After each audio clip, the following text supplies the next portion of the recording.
samples. I'd like to invite the last speaker, but saving the best perhaps for the end, Dr. Lingam Gopal sir. He was going to talk about controversies in ROP management, after which we will have some time for the panel. Please keep your questions ready.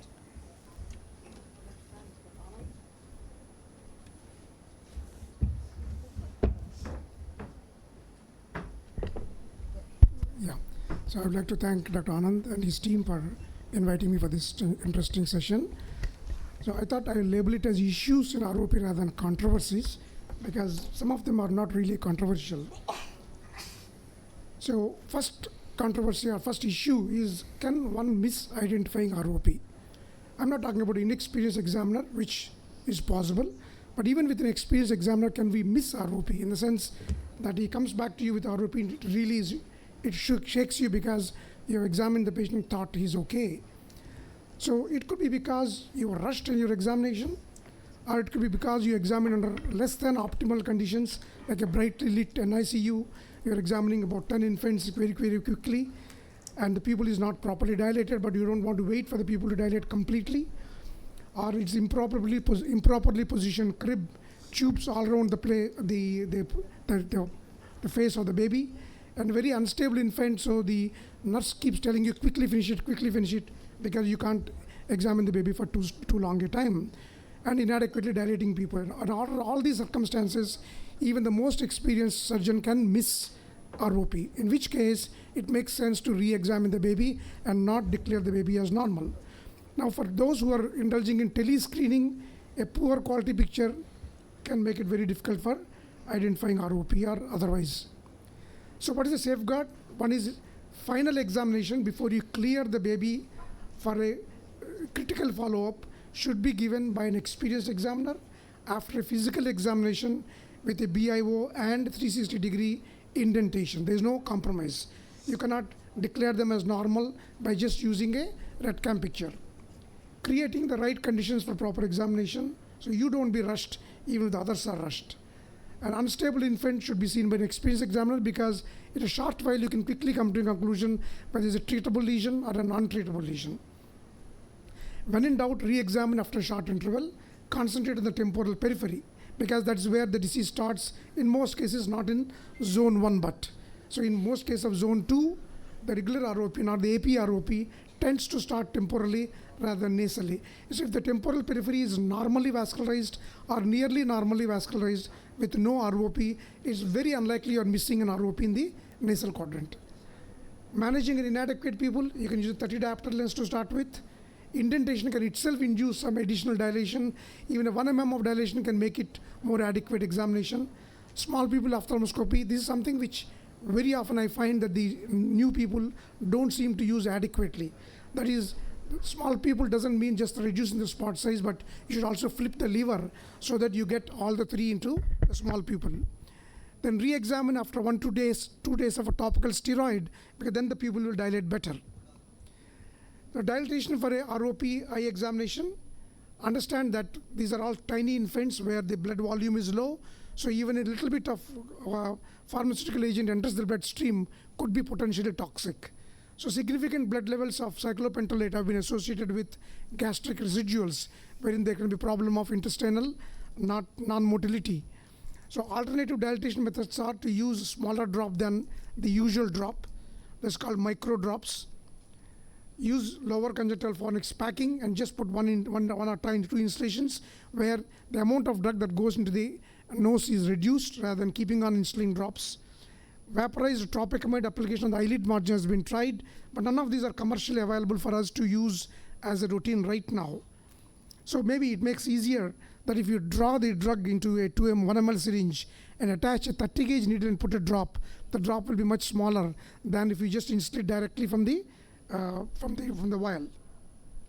Once you instill it, always have a diligence in punctal occlusion at least for 1 minute's time to reduce the systemic spread.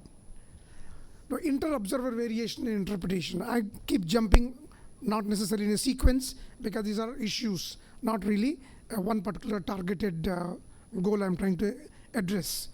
So they have been seen that by Campbell study in 2016, that there's a 40% disagreement in the staging classification, 18% disagreement in plus, including pre-plus classification, and 8% disagreement in zone classification. So overall, 40% disagreement in the staging. That means you cannot be sure that if two experts examine the same eye, they are talking of the same disease process in terms of management concerns. So that tells you again a lot about trying to read the pictures and trying to come to a conclusion. So when you come to plus and pre-plus, the disagreement is even more severe. Plus extremes of plus and no plus, yes. But when it comes to pre-plus, it's a gray area by itself. So between zone 1 and zone 2, again, there can be confusion. Because zone 1, we know, has got more repercussions as far as the management is concerned. So how do you differentiate between zone 2 and zone 1? We don't have time there to draw lines and decide it is within those two diameters away from the macula, etc.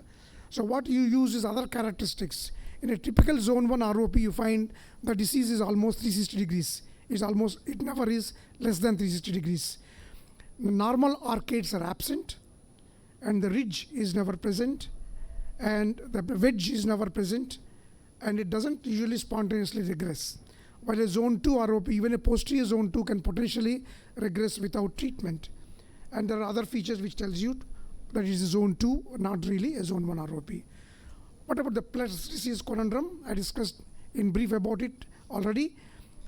We know that plus disease now is a continuous spectrum. We know that it's obviously secreted by VEGF, which is liberated from the avascular retina near the ridge.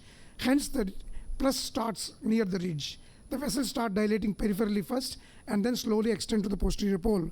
If you find it in the posterior pole, you will always find it in the periphery, but not the other way around.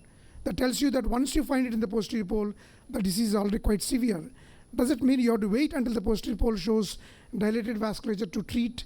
There is no real rule of thumb to guide us. And we also don't have any guidelines if you identify it as a pre-plus disease. It only tells you that if it is a pre-plus, you see him immediately, maybe in 3 days. Don't wait for the next week. And if it's turning into plus, treat. My practical suggestions are, if you diagnose it as pre-plus, you're not sure it is plus because there's some dilatation of the vasculature in the periphery, but not in the posterior pole. I would say you tilt towards plus if the fellow eye has a frank plus. You treat it as a plus if the child is likely to go for any surgical intervention, like, for example, there is hernia or something like that, where the child has to undergo surgery under GA.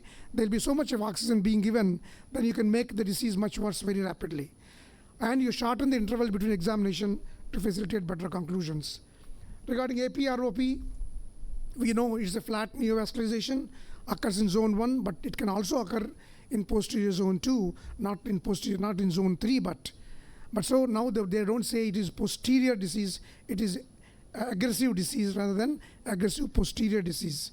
It's characterized by severe plus disease, large vascular loops, and retinal and vitreous hemorrhage. The vascular loops are because within the loop, the retina is not developed at all. There's no vasculature. It occurs usually in extremely premature babies or babies who have been exposed to uncontrolled oxygen, and occur also in sick babies. However, there are hybrid varieties where you find some classical components and some of these APROP components or AROP components.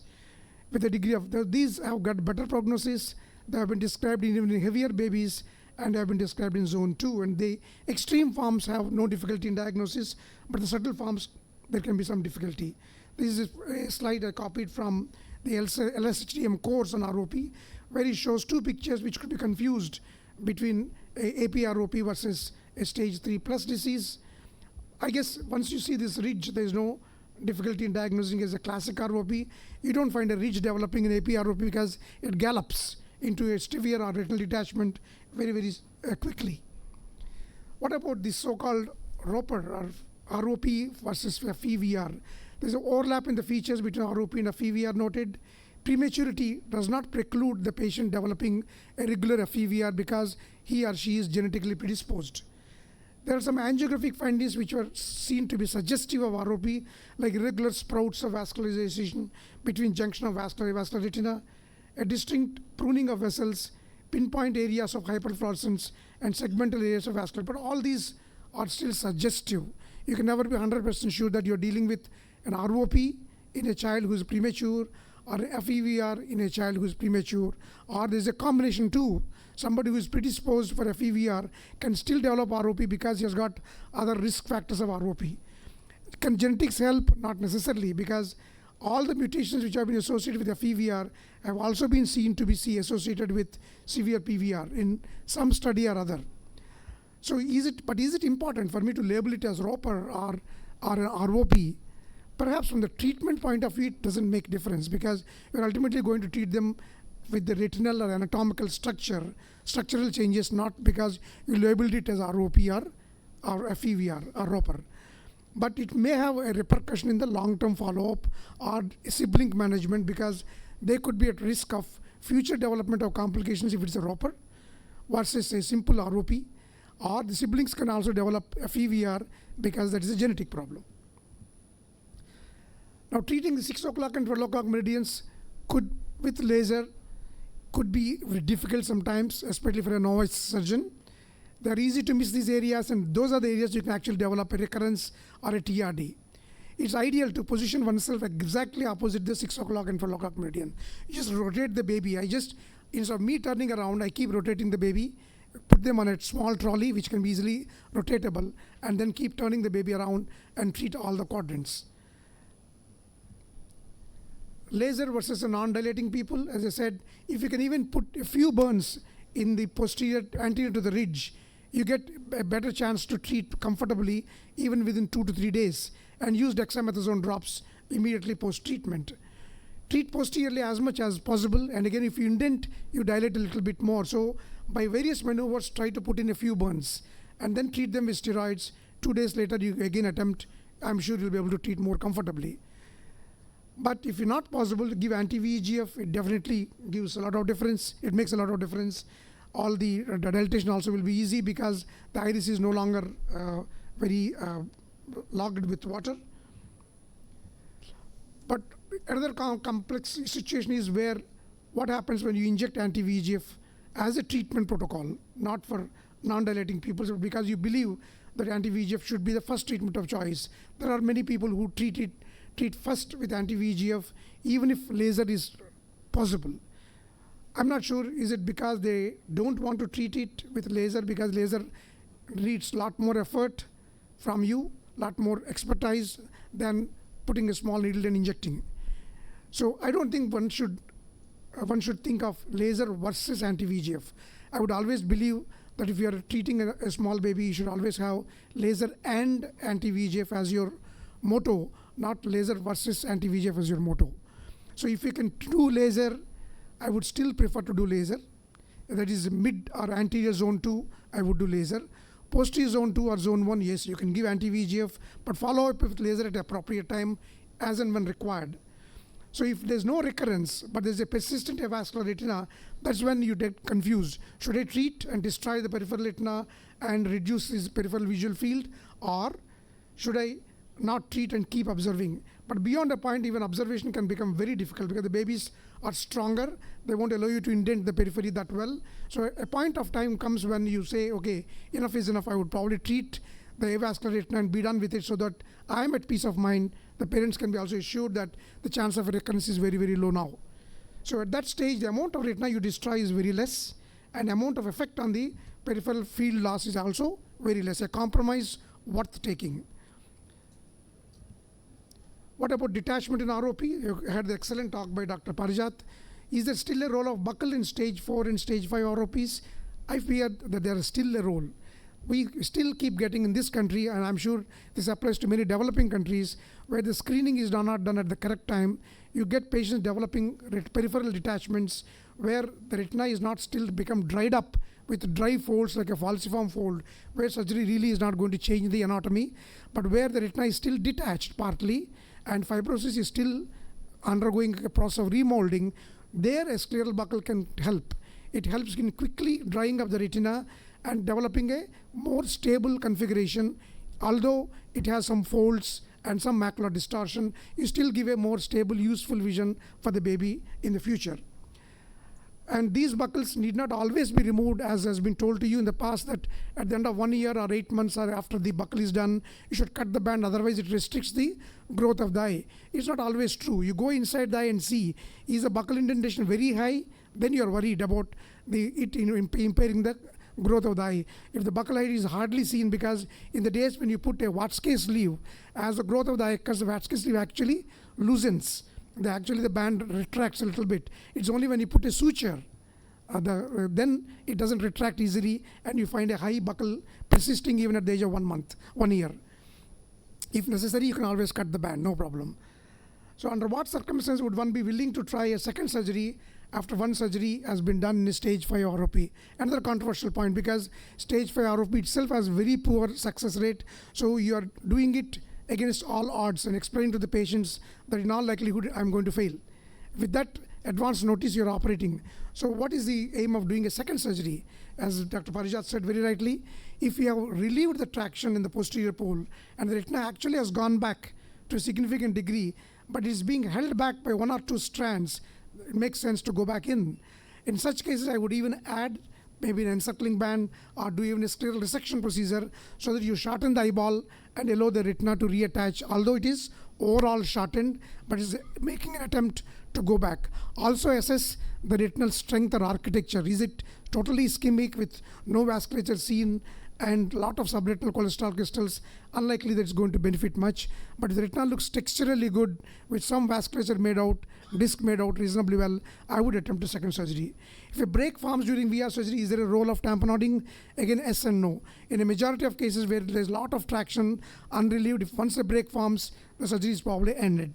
You can probably stop the surgery and go home because you're not going to help the patient at all. But there are a lot of cases where, like the case which Dr. Parijat has shown, where the periphery is well ablated, periphery is attached, the traction is still there, but it's relievable. Sometimes I've put even silicone oil. I have actually removed the oil and had long-term success as well. I have a child who has been followed up for 12 years now with maintaining attached retina because I use silicone oil tamponade. So, but the number of cases where you could do are very far and few in between. There will be mostly stage 4Bs, not so much stage 5s. Thank you very much for your attention.